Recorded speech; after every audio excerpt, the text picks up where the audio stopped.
wanted to thank everyone for coming kahit umuulan. Syempre, my family and my friends and my Star Magic family and everyone. Nag-viral ngayong August 3, ang larawan ni Annabel Rama at Richard Gutierrez na kuha sa birthday party ni Barbie Imperial. Ipinagdiwang ni Barbie ang kanyang ika-26 na kaarawan noong August 1. Ang party ay dinaluhan ng mga malalapit na kaibigan at pamilya. Nakasuot si Barbie ng fiery red dress, nagtatampok ito ng tube neckline na may palda na natatakpan ng rose petals. Para sa kanyang buhok, isinuot niya ito sa kalahating nakapusod na may matingkad na pulang laso. Binati niya ang kanyang mga bisita. "Hi, everyone. As you know, sobrang may stage fright talaga ako, so kinakabahan ako na lahat kayo nakatingin sa akin.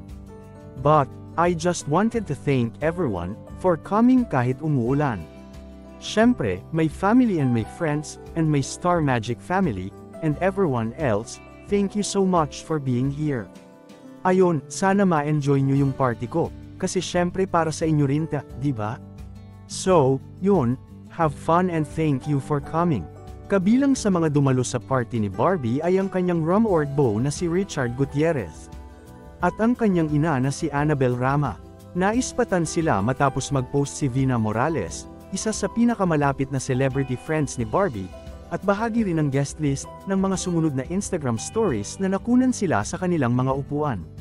Kumalat sa social media ang mga screenshot mula sa mga kwentong ito, na humahantong sa espekulasyon na ang rum-org romance ni Richard at Barbie ay nakumpirma na sa kanilang public appearance na magkasama.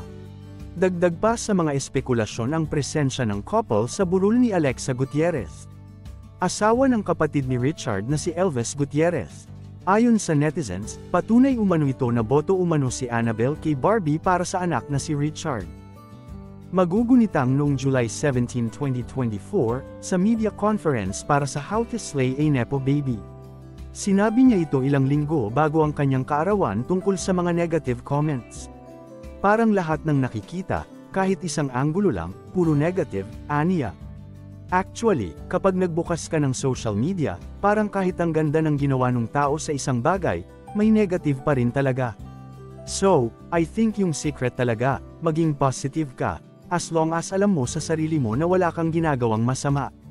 Hayaan mo silang magsalita, basta ang focus ko lang talaga, magtrabaho at syempre, maibigay ko yung mga pangangailangan ng mom ko.